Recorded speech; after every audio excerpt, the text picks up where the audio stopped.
예수님은 우리를 죄에서 구원할 구주로 이 땅에 오신 분입니다. 우리가 성탄절이 되면 모든 사람들이, 이 땅에 있는 모든 분들이 굉장히 흥분하죠. 예수 안 믿는 분들이 더 흥분하는 것 같아요. 예수 믿는 분들보다. 예수 믿는 분들이 이와 같이 교회에 와서 예배하고 하나님의 은혜를 나누는데, 예수 안 믿는 분들은 그 뭐 한두 달 전부터, 유럽 같은 경우는 몇 달 전부터 막 트리하고 거리를 꾸미고 뭐 점등하고 촛불 켜고 뭐 준비하는데 아주 요란합니다. 1년에 그 아주 인생의 큰 기쁨과 위로와 소망을 얻는 것은 크리스마스 준비하면서, 선물 준비하고 사람 만날 준비하고 파티 준비하면서 얻는다 그래요. 한 1년에 몇 차례 큰 기쁨을 얻는 날이 있는데 그 중에 하나가 이제 크리스마스죠. 그런데 이 땅에 살기 어려우니까 그렇게 서로 위로하고 격려하고 잔치 벌리고 이러라고 하나님이 예수님 보내주신 것이 아니라, 성경을 정확히 보면 우리가 잘 아셔야 되는데, 우리를 죄에서 구원할 구주로 예수님을 보내셨습니다. 그 이름 자체도 죄에서 구원하는 분이라는 뜻입니다. 그러니까 우리가 예수님을 잘 알려면 예수님을 알기 이전에 내가 누군지를 잘 아셔야 됩니다. 이 땅에 수많은 사람들이 살고 있는데 도대체 저 사람들의 본질이 무엇인가? 인간이 누군가를 잘 알아야 됩니다. 그래서 성경에는 예수님이 오신 내용이 기록된 것이 복음서인데, 복음서 이전에 이 구약 성경이 있죠. 창세기부터 말라기까지. 이 방대한 분량의 성경이 있습니다. 이 구약을 왜 하나님이 앞에다가 붙여주셨을까요? 구약 떼내고 복잡하고 너무 분량이 많으니까 마태복음부터 계시록까지 신약 성경만 있으면 딱 좋을 텐데, 왜 이 많은 이 엄청난 분량의 구약 성경을 복음서 앞에 붙여가지고 정경으로 우리에게 알게 하셨을까요? 그 이유가 있습니다. 그것은 왜냐하면 구약을 통해서 하나님이 알게 하시는 것은 인간은 죄인이라는 것입니다. 그래서 우리가 하나님의 은혜를 받기 원하고 하나님의 사랑을 받기 원합니다. 그분이 주시는 놀라운 것들을 우리가 이 땅에서 누리길 원합니다. 그러려면 먼저 알아야 될 것이 있는데, 내가 누군지를 알아야 돼요. 인간이 누군지를 알아야 됩니다. 그것을 성경은 이와 같이 강력하게 말씀하고 있는 거예요. 인간은 죄인이라는 것입니다. 그래서 구약 성경을 계속 읽다 보면 내 자신이 죄인이라, 인간이 죄인이구나 하는 것을 너무 확실하게 알게 됩니다. 교회 오래 다니는데, 어려서부터 신앙생활 했는데 친구에게, 사랑하는 사람에게 이끌려서 매주 참석하는데 하나님 못 만난 분들이 있어요. 하나님이 어떤 분인지 확실한 체험이 없는 분들이 있습니다. 그거 왜 그런 줄 아세요? 성도들의 사랑은 받습니다. 많은 도움도 받습니다. 위로도 받습니다. 기쁨도 교제하면서 떡을 떼면서 체험을 합니다. 그런데 하나님의 사랑을 모르는 것, 하나님의 은혜를 모르는 것은 내가 죄인임을 깊이 깨닫지 못해서 그래요. 그래서 하나님의 은혜와 사랑을 정말 알고 싶다면 내가 죄인인 것을 알게 해주소서. 하나님 아버지, 내가 얼마나 더러운 자인지, 얼마나 추한 자인지, 얼마나 악한 자인지 알게 해달라는 기도가 먼저 필요합니다. 그래서 성경에서 구약이 먼저 기록이 되어 있는 것은 인간이 죄인이라는 것을 알게 하시려고 하는 거예요. 그 다음에 우리를 죄에서 구원할 구주가 오신 것입니다. 제일 먼저 범죄한 자는 마귀입니다. 인간이 창조되기 이전에, 천지만물이 창조되기 이전에 천사를 하나님이 만드시고 천사를 통해서 하나님은 일을 하셨는데, 그 중에 한 천사가 타락을 했어요. 그래서 그가 내쫓겼습니다. 이 우주 안에 갇히게 됐습니다. 그가 이 우주 안에 창조된 인간들을 유혹했습니다. 그래서 하나님의 모양과 형성대로 지음받은 자는 사람밖에 없는데, 아담과 하와였는데, 이들이 하나님 말씀에 순종하기 이전에 마귀의 말을 순종해서 타락을 했어요. 범죄함으로 마귀에게 속하게 됐습니다. 하나님께 지음받았을 때는 하나님과의 관계가 형통했습니다. 그런데 범죄함으로 마귀의 말을 듣고 타락한 다음에는 하나님과의 관계가 깨지게 됐습니다. 하나님은 자기의 모양과 형상대로 인간을 만드셨습니다. 흙으로 육체를 만들어주시고 그 코에 생기를 불어넣으셔서 생명이 되게 하셨어요. 즉 영원히 살게 만들어주셨다는 것입니다. 이 땅에 있는 모든 피조물 중에 영원히 살게 만드신 피조물은 인간밖에 없습니다. 그리고 왜 영혼을 만들어주셨을까요? 하나님이 같이 살려고, 어떻게 하시려고? 같이 살려고. 짐승들은 하나님이 같이 살 마음이 없어요. 태어나서 살다 죽으면 육체의 숨이 끊어지면 끝납니다. 근데 인간은 육체가 죽으면 끝이 아닙니다. 우리는 이 삶이 끝인 줄 알고 이 땅에서 잘 살려고 얼마나 노력합니까? 고민하고 하죠. 많으면 많은 분들, 재산이 많으면 이것을 어떻게 다뤄야 되는가? 어디에 투자해야 되는가? 그래야 어떻게 또 이익을 남길 수 있는가? 이 고민을 많이 합니다. 없으면 어떻게 해야지 내가 물질을 많이 벌어서 또 안락한 삶을 살 수 있고 내 자손들이 평안하게 살 수 있는가? 이 고민과 관심이 얼마나 큽니까? 그런데 7, 80년, 100년 이 정도 사는 삶으로 인간은 만들지 않았습니다. 다른 짐승과 달리 우리는 영원히 하나님이 같이 살려고 코에 생기를 불어넣으셔서 영혼을 만들어 주셨어요. 그런데 인간이 범죄함으로 말미암아 이 하나님이 만들어 주신 영이 죽게 됐습니다. 하나님과의 관계가 끊어지니까 영의 생명이 없어진 거예요. 영의 어둠이 들어왔죠. 그래서 태어나면 하나님 모르고 사는 겁니다. 엄마 아빠는 알고 친구는 알고 세상은 알지만은 눈에 보이지 않는 하나님, 창조주 하나님은 모르고 사는 거예요. 이렇게 살다 죽으면 어떻게 됩니까? 아, 죽으면 끝이다. 저도 처음에 그렇게 생각했습니다. 끝이 아닙니다. 죽으면 육체는 흙으로 가지만, 흙에서 온 육체는 흙으로 가지만 하나님으로 말미암은 영혼은 하나님께 갑니다. 근데 가는데 그냥 가는 것이 아니라 우리가 범죄한 죄인이기 때문에 죄값을 나중에 하나님 앞에 가서 치르게 됩니다. 한 번 죽는 것은 정하신 것이요 그 다음에 심판이 있다고 했습니다. 죽으면 끝나는데 누가 심판받습니까? 내 영혼이 심판받는 겁니다. 죄값을 받아서 영혼이 멸망, 소위 말하는 불과 유황으로 타는 못에 들어가게 됩니다.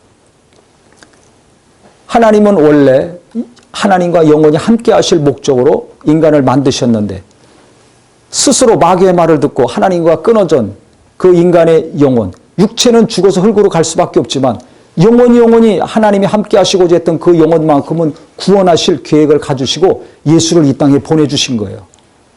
그 마귀의 입장에서 보면 이것은 핵폭탄이 터지는 것 같은 엄청난 충격입니다. 왜? 예수가 이 땅에 오셔서 인간의 죄를 해결하시면 어떻게 됩니까? 자기 자식 다 뺏기는 겁니다. 그래서 예수님이 이 땅에 오셨을 때도 직접 말씀하셨어요. 마귀, 하나님 이게 뭔지 모르겠다. 눈에 보이지도 않는 존재들만 얘기하네. 근데 예수님이 이 땅에 오셨을 때 요한복음 8장 44절에 뭐라고 말씀하셨습니까? 너희는 너희 아비 마귀에게서 났으니 그랬습니다. 직접 이 땅에 있는 인류를 보시고 우리를 보시고 너희 아버지는 마귀라는 겁니다. 육신의 아버지는 박씨, 임씨, 김씨, 최씨 이렇지만은 영의 아버지는 따져 올라가면 마귀라는 거예요. 왜? 인간이 범죄하고 마귀에게 속하게 됐기 때문에 너희 아버지가 마귀라는 겁니다. 그래서 인자가 온 것은 내가 온 것은 섬김을 받으려 함이 아니라 도리어 섬기려 하고 양들로 생명을 주려 함이라 말씀하셨어요. 예수님이 우리에게 오신 것은 무슨 위로만 주고 세상 사람들이 하듯이 평안을 주고 뭐 기분 좋게 해주고 흥분시키고 이게 아닙니다. 이건 세상에서 얼마든지 더 잘할 수 있어요. 오감을 자극해서 위로 주고 기쁨을 주고 눈물 팡팡 쏟게 하는 거 얼마나 잘합니까? 영화 한 번 보더라도 노래 한 번을 듣더라도 얼마나 눈물을 철철철 흘립니까? 오디션 프로그램들 보세요. 가수가 와서 한 5분 정도 노래하는데 막 눈물을 절절절절 흘립니다. 연세 드신 분들도 눈물 흘리고 젊은 사람들도 눈물 흘리고 저는 그거 보면서 얼마나 도전받는지 몰라요. 노래 한 곡 들으면서도 저렇게 우는데 하나님 말씀 보면서 하나님 말씀 들으면서 기도하면서 우는 사람을 찾아보기 어렵습니다. 참 기가 막힌 노릇입니다. 노래 한 절 들으면서도 막 감동이 되고 막 무슨 과거의 아픔이 있었는지 이별의 아픔들이죠. 뭐 사랑이 노래 아닙니까 다. 예? 그 사람 생각나서 그 감동이 되고 뭐 어떻게 그 복잡한 마음이 그 가사와 곡조가 들어옴으로 말미암아 그냥 눈물이 그냥 가만. 연세 드신 분들도 아주머니나 뭐 아저씨나 눈물을 막 흘려요.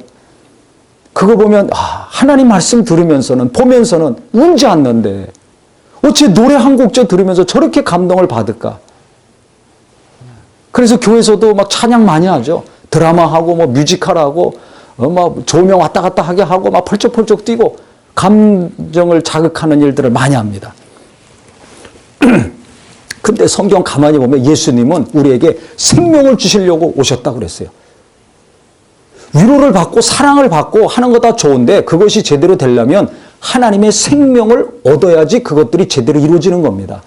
예수 그리스도가 우리에게 주시고자 하셨던 이 영원한 생명이 없는 상태에서, 즉 내 영혼에 생명이 없는 상태에서 내 영혼에 하나님의 구원이, 하나님의 영광이, 하나님의 은혜가 없는 상태에서의 위로는 이건 허무한 겁니다. 한계가 있습니다. 그래서 죽고 못 산다고 어쩌고 저쩌고 하면서도 마음 바뀌고 생각 바뀌면 찬바람이 쌩쌩하게 불지 않습니까? 나라 간에, 민족 간에, 동지 간에, 부부 간에, 자식 간에, 형제 간에 그렇게 뜨거운 바람이 불었다가 찬바람 쌩쌩 부는 날이 얼마나 많습니까? 요즘 정치하는 분들도 보세요. 같이 손잡고 잘해봅시다 했다가 선거 때 되니까 그냥 막 갈라지잖아요. 정치인들만 그렇습니까? 인간의 삶이 그렇습니다. 내가 좋을 땐 좋지만은 내 마음이 바뀌면 언제 받냐는 식이죠. 근데 예수님은 한 번 만들어주신 인간들, 연약해서 타락했지만 다시 구원해 주실, 다시 하나님과의 관계가 회복되기를 원하셨어요. 그래서 마귀가 범죄해가지고 타락해서 인류를 유혹해서 선악과 따먹게 하셨을 때 그 따먹자마자 그날 하나님이 마귀에게 말씀하셨습니다. 아담과 하와가 선악과 따먹은 바로 그 순간에, 그날에 지체하지도 않고 하나님은 마귀에게 여자의 후손은 내 머리를 상하게 할 것이요 너는 그의 발꿈치를 상하게 할 것이다. 예수님이 2000년 전에 갑자기 오신 분이 아니에요. 예수님 오시기 4000년 전에 아담이 있었습니다. 하와가 있었어요. 영이 있는 첫사람이 있었는데 그들이 범죄하고 타락해서 마귀에게 빠져들어가고 하나님과의 관계가 끊어진 바로 그 순간에 마귀에게 말씀하셨어요. 여인의 후손이 와서 내 머리를 박살낼 것이다. 마귀의 권세를 깨트릴 것이라는 것을 이미 말씀하셨습니다. 예수님 오시기 몇 년 전에? 4000년 전에. 선악과 따먹고 인간이 타락해서 영이 죽은 바로 그 순간에 마귀에게 말씀하신 거예요. 한참 고민하다 말씀하신 것이 아니에요. 괴로워하다가 말씀하신 것이 아니에요. 내가 이 사람들을 구원할까 말까.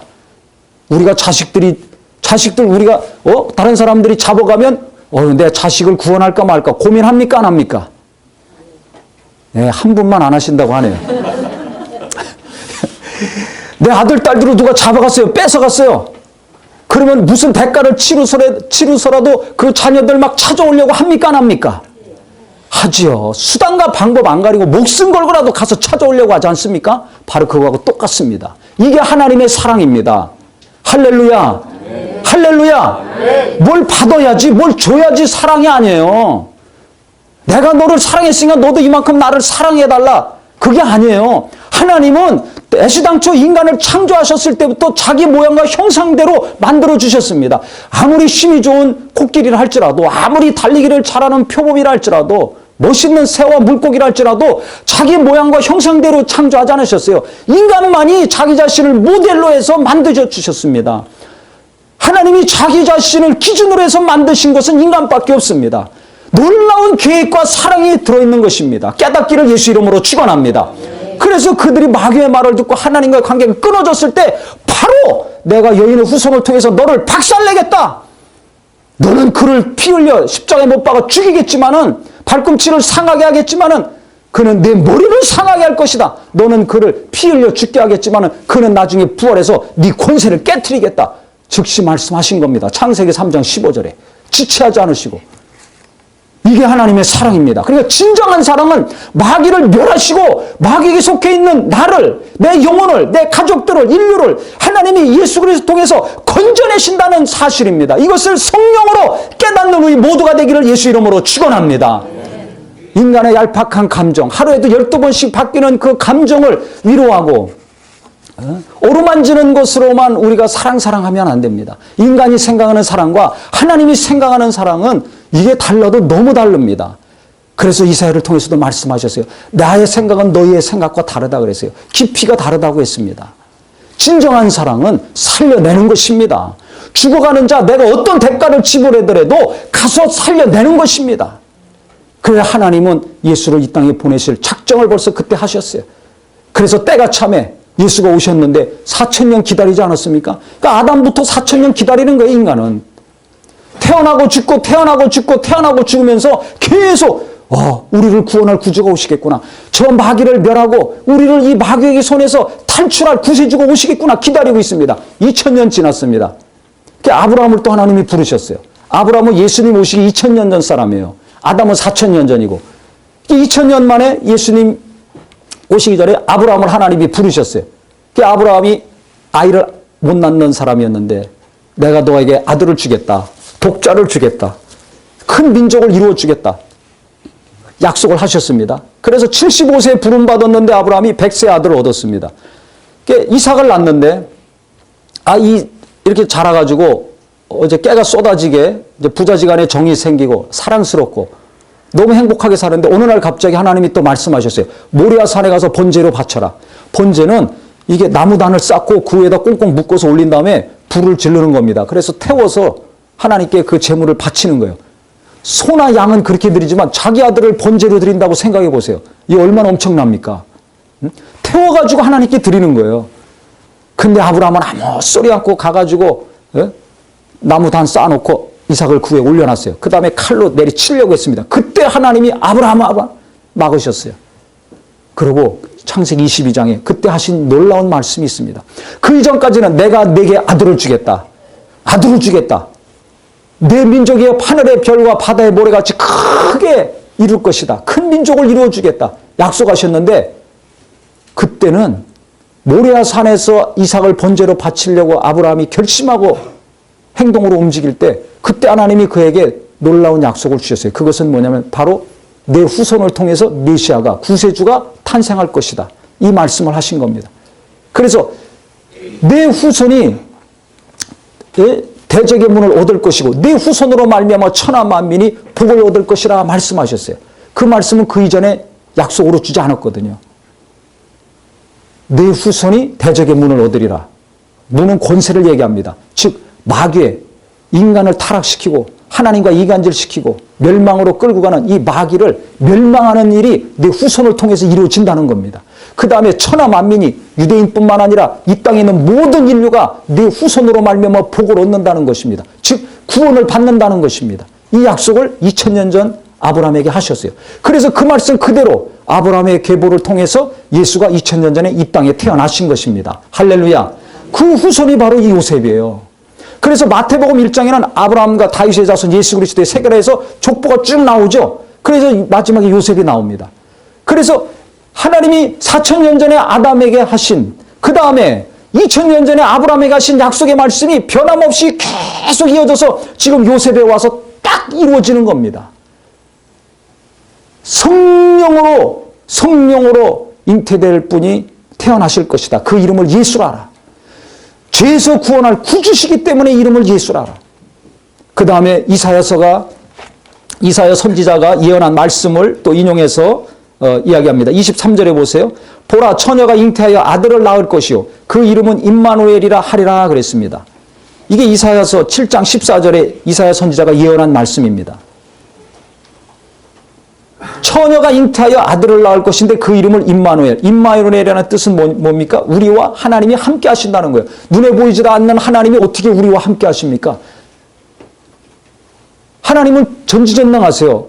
없는 곳이 없는 분이에요. 어디나 다 계신 분이에요. 근데 구체적으로 이 하나님이 어떻게 우리와 함께 하시는가 하면 예수 그리스도를 이 땅에 보내심으로 말씀으로 하나님과 함께 하셨던 그분이 육체를 입고 이 땅에 직접 오심으로 우리 눈으로 보고 손으로 만지고 귀로 들을 수 있는 실제 역사적인 인물로 이 땅에 오신다는 겁니다. 그 말씀이 2000년 전에 이 땅에 유대 땅 베들레헴 마구간에서 이루어졌어요. 할렐루야. 그러니까 예수님은 어느 날 갑자기 하나님이 고민하시다가 갈등하시다가 야, 너 내려가라 해서 오신 분이 아니에요. 인간이 타락하고 범죄하여 마귀에 빠져서 멸망의 길을 갈 때 지체 차으시고 그때부터 작정하시고 보내신 것입니다. 그래서 때가 참에 계속해서 아브라함에게도 그렇게 말씀하시고 그 다음에 선지자들 통해서 계속해서 말씀하시다가 때가 참에 이와 같이 오신 거예요. 그래서 마리아가 잉태했을 때 정원한 요셉이 있는데 결혼을 앞두고 자기 거룩함을 지키고 자기 순수한 태를 지키고 있던 여인에게 갑자기 가브리엘이 찾아왔습니다. 하나님이 너를 원하신다. 하나님의 말씀이 내게 임하고 지극히 크신 이의 능력이 너를 덮으리니 성령으로 내가 메시아를 잉태할 것이다. 4,000년 전부터 2,000년 전부터 오리라 우리를 죄에서 구원할 구세주가 오리라고 하신 그 구주를 내가 잉태할 것이다. 근데 하나님은 내 태를 쓰시려고 하신다 했을 때 마리아가 어떻게 했습니까? 나는 주의 계집종이오니 주의 말씀이 내게 이루어지사이다. 처녀가 잉태해서 배불러 보세요. 여기 딸 가진 부모님들 어느 날 딸이 배불러 와 보세요. 얼굴 들고 못 다닙니다. 요즘 시대가 바뀌어서 얼굴 들고 다니지 과거에 이게 말이나 입에도 못 꺼낼 얘기죠. 여인으로서는 평생 수치요. 그 가족들에게 일평생 부끄러운 일 아닙니까? 결혼이 깨지는 것뿐만 아니라 일평생 머리 들고 다니지 못할 일 아닙니까? 집 밖으로 못 나갈 일 아닙니까? 그런데 마리아는 나는 주의 계집종이오니, 종이 뭐예요? 주인이 마음대로 하는 게 종 아닙니까?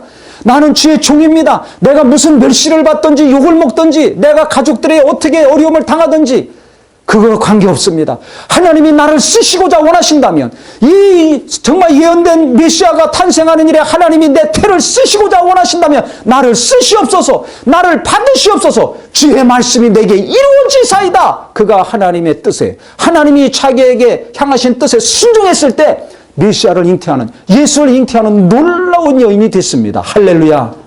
하나님의 말씀이 임할 때, 하나님의 뜻이 성령으로 이와 같이 내게 임할 때 계산하지 마시고 따지지 마시고 즉시 순종함으로 하나님이 높이시는 우리 모두가 되기를 예수 이름으로 축원합니다. 그래 여인 중에 최고의 여인이 누구예요? 예수를 잉태하고 출산한 자 아닙니까? 성령으로 메시아를 탄생하고 이 구주를 이 땅에 탄생시킨 임마누엘 하시는 하나님의 역사를 이룬 여자가 마리아예요. 그래서 캐톨릭에서는 성모 마리아라 그래서 동상을 만들어 놓고 거기다 막 절하고 하죠. 예수는 그 품에 안긴 조그마한 예수로만 하고 성모를 더 크게 여깁니다. 예수님보다. 그게 성경적이지 아니에요. 마리아도 죄인입니까? 의인입니까? 죄인입니다. 근데 성모, 죄가 없다는 거예요. 그러면 성모가 중보가 됩니다. 중보는 하나밖에 없어요. 예수만이 중보입니다. 하나님과 우리와 관계를 회복시키는 분은 오직 예수 그리스도 한 분밖에 없습니다. 마리아가 부활했습니까? 안 했습니까? 안 했죠. 부활하신 분은 예수밖에 없어요. 그래서 예수가 우리와 하나님과의 관계 중보가 될 수 있는 겁니다. 하나님께로 나갈 수 있는 길을 열어놓으신 분은 오직 예수 한 분밖에 없는 겁니다. 예수가 육체를 입고 이 땅에 오셨어요. 성령으로 이와 같이 오셨어요. 그래서 성령으로 사시다가 성령으로 부활해서 하늘에 가셨습니다.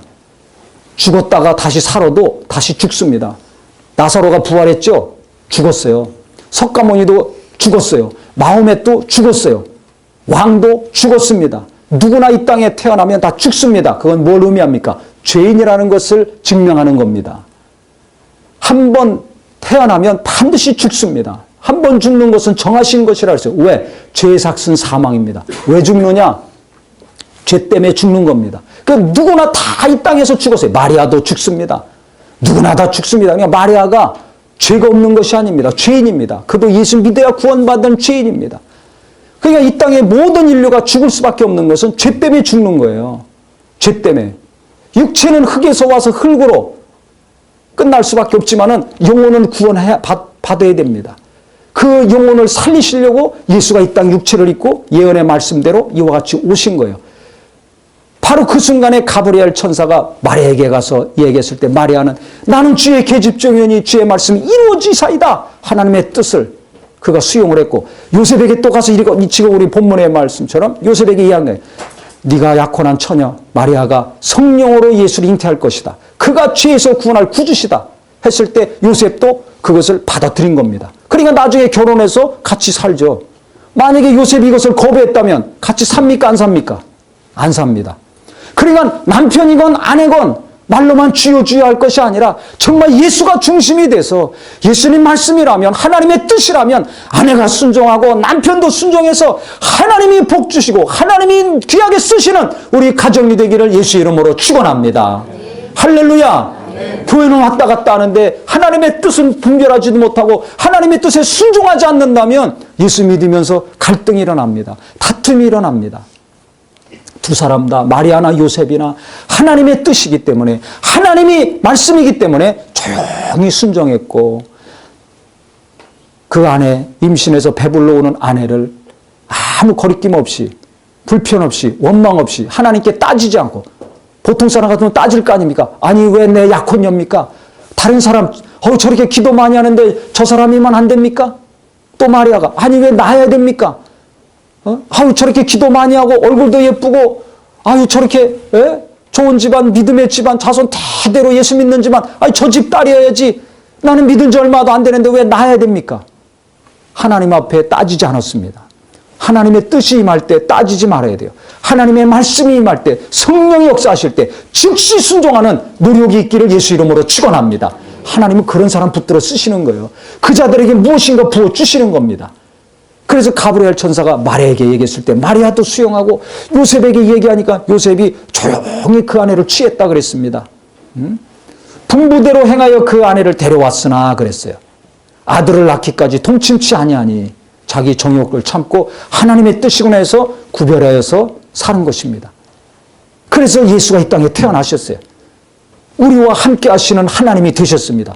말로만이 함께 아니라 기분으로 감정으로 생각으로 함께 하시는 것이 아니라 손으로 만지고 눈으로 보고 그 음성을 귀로 들을 수 있는 역사적인 인물로 이 땅에 직접 오셔서 우리와 함께 하셨다는 것입니다. 그래서 예수가 이 땅에 육체를 입고 오셨어요. 이 죄를 해결하시려고. 죽은 영혼의 생명을 다시 주셔서 내 영혼을 살리시려고 우리 영혼을 살리시려고 마귀를 깨트리시고 그 권세를 깨트리시고 일생이며 종로로 다른 자를 거기서 탈출시키시려고 이 땅에 육체를 입고 오셨습니다. 왜? 생명은 피에 있기 때문에 죽은 자를 살리려면 피가 필요하거든요. 생명이 필요합니다. 생명은 피에 있어서 피를 흘려야 돼요. 그래서 육체를 입고 오신 겁니다. 즉 죽으려고 오신 겁니다. 그래서 직접 말씀하셨어요. 나는 섬김을 받으려 함이 아니라 도리어 섬기려 하고 많은 사람의 대속물로 왔다. 속죄 제물로 오셨다는 겁니다. 그래서 침례 요한이 예수님을 봤을 때 뭐라고 했습니까? 보라 세상 죄를 지고 가는 하나님의 어린 양이로다. 내 죄, 내 자식의 죄, 우리 모든 인류의 죄를 다 짊어지고 가시는 하나님의 어린 양. 속죄 제물이라는 것입니다. 죽으려고 작정하고 오신 것이에요.